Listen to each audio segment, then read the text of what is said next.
The very first thing that we understood and we discovered that we were doing wrong was actually selling on YouTube. We stopped selling on YouTube altogether. Nobody wants to buy a membership. People don't go on YouTube to buy. They do the video because they need to sell it. People can sniff that miles away. You want to give them that extra value to make them feel special.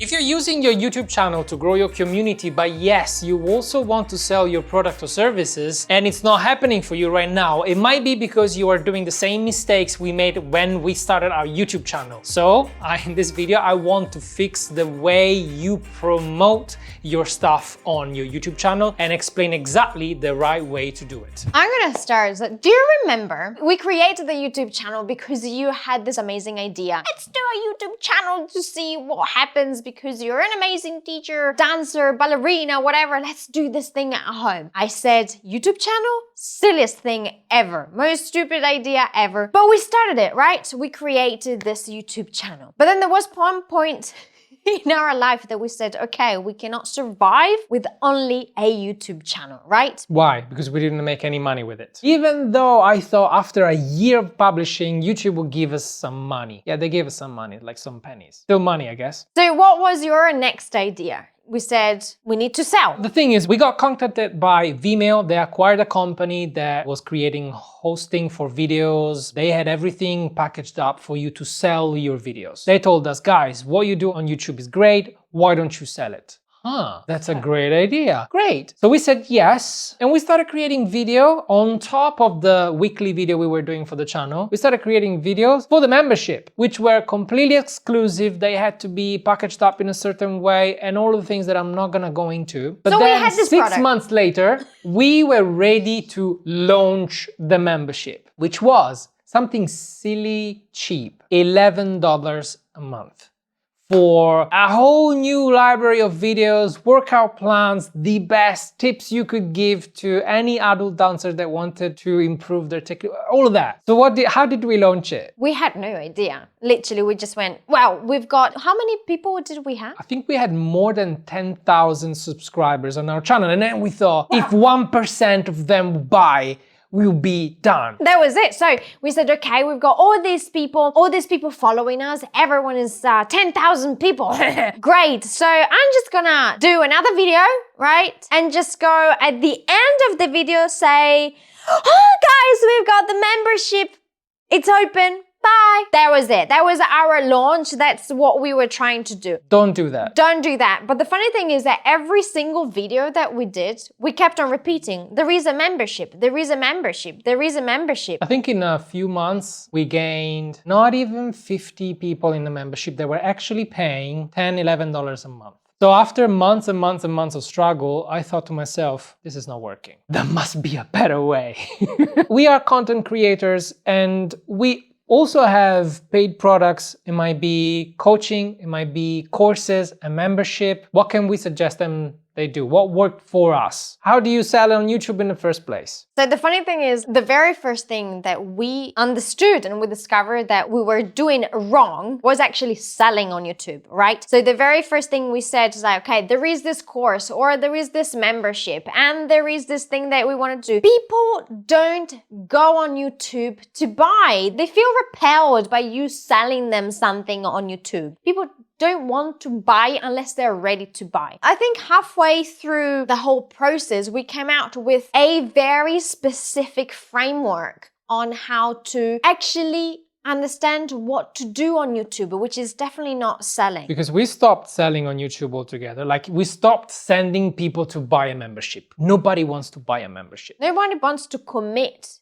Because a membership, it's a commitment every single month. It's very difficult to sell. I'm gonna ask you one thing more than anything, because I know that you've got different clients, you've got one-to-one clients, and everyone is doing something different. Is there a pattern that you see at the moment that they are doing that they should not be doing? Yes, they do videos mainly to promote something. It's a free event, or it's a paid event, it's a paid product. They do the video because they need to sell it. People can sniff that miles away. And what happens when they sold the product? They stop publishing. They stop publishing, and therefore they build a little bit of goodwill because they might be delivering some value to attract the people that they want to sell to, but then they deplete it immediately. Their community doesn't really grow over time. It's always on the edge, and therefore they're always struggling financially because of this. Is there any specific framework that you would suggest? I call it framework because I think everyone needs to have a method in the way they deliver a content. But is there a specific framework that you would share with everyone to say, guys, if you've got a YouTube channel, do this or think about these main content that you are offering to the world? Yes. Well, first of all, you need to find your schedule. You need to get in the habit of publishing with some kind of consistency. But what do you post? I highly recommend to post 3 types of content. The first type is where you don't ask them for anything, if not to engage more with you within the platform. Doesn't matter what it is, YouTube, Instagram, whatever. It's funny because we did this at the very beginning without even knowing that we were doing that. Yes.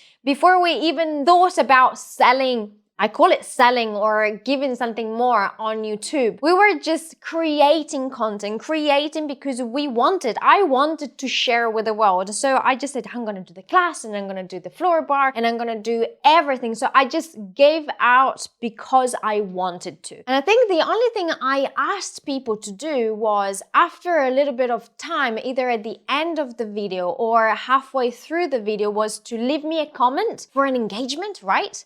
Or to subscribe to the channel, but only after they kind of consumed a little bit of content. Yeah, and now we don't even ask to subscribe to the channel anymore because people know that they have to subscribe to the channel if they want to keep up with the new content you do. So you don't even have to ask that. You can just give them value. This is the first type of content that you want to. This is going to grow your community because it's just value-based. And the second type of content is when you need to promote something, but you want to do it strategically. So you don't promote a paid product because, again, you don't sell on YouTube. You need to find a way of getting them into your ecosystem for free, promising additional value. So if, for example, if you are selling a new coaching program that starts on a specific date and you want to ramp up the content for that specific launch date, you might want to have a month where you give value on the social media platform and you invite people on another free workshop, free event, or you tell them to download a free resource of whatever kind. This way you're not selling. This way you're saying, listen, if you like this stuff, just click on a link below and you get even more stuff. Fair enough? So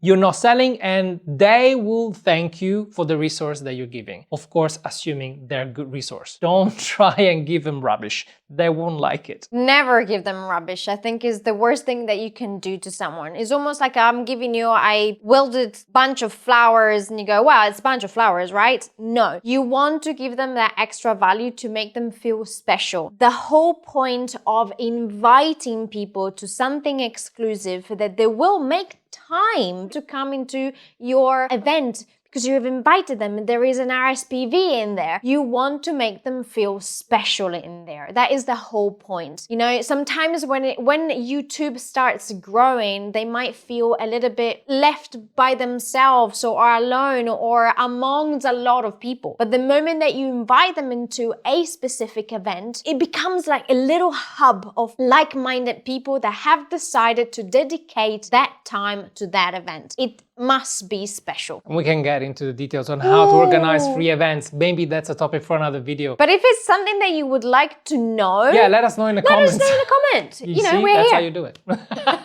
Nobody's gonna comment now. Come on, Don't challenge. Say challenge accepted. Once you invite people to download this resource or to gain access to this free event, you can do everything in the back end, meaning you email them because now you have their email. And from that moment on, that's your strategy. But what do you do on a platform when the event is over? That's the third type of content you need to create. You need to consistently create content that delivers on the promise of your social media channel. Maybe for free, but constantly ask them to visit your website because you've got an additional resource there. Maybe not linked to any specific event or any specific product, but it's a way for you to grow your email list at the same rate that you grow your community on the platform. Because remember, the platform owns the traffic and the people on it. Once you get them into your ecosystem, in your email list, you own that email list. And you can deal with your contacts, you contact them directly without having to worry about algorithms and whatever that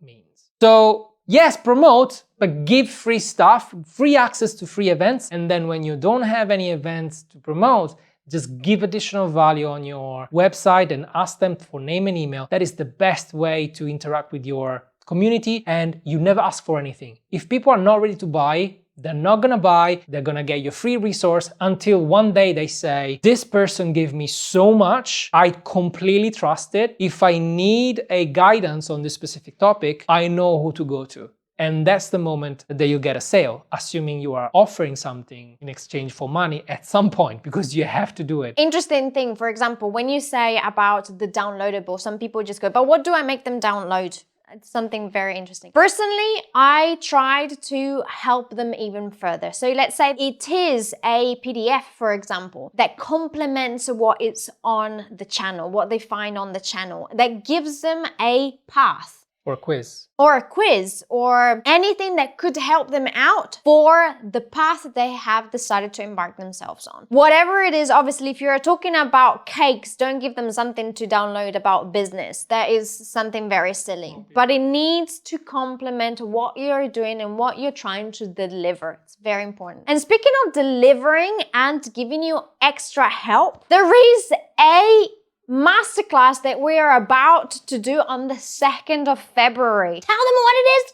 Tell them what it is. This masterclass is tailored to people that already have some kind of social media following. Doesn't matter how big. They are trying to sell their product or services. Maybe that's you, but you don't know how to make it fly off the shelf. Why is it not selling already? And we want to help you, give you what we've learned in 7 years of online business on what makes a great offer, so you can apply the same template, the same framework that we've been using for so many years without changing your product or service. Just change the way you present it to your ideal client and then increase your sales because of it. This is the whole point of the masterclass. If you want to join, just sign up using the link in the description box below. We want to see talented people ruling the world and helping everyone else out there. You're a talented person. I know you've got a superpower in you, and we're just gonna try to help you as much as possible to let that superpower shine. So to summarize, if you're not doing it already, stop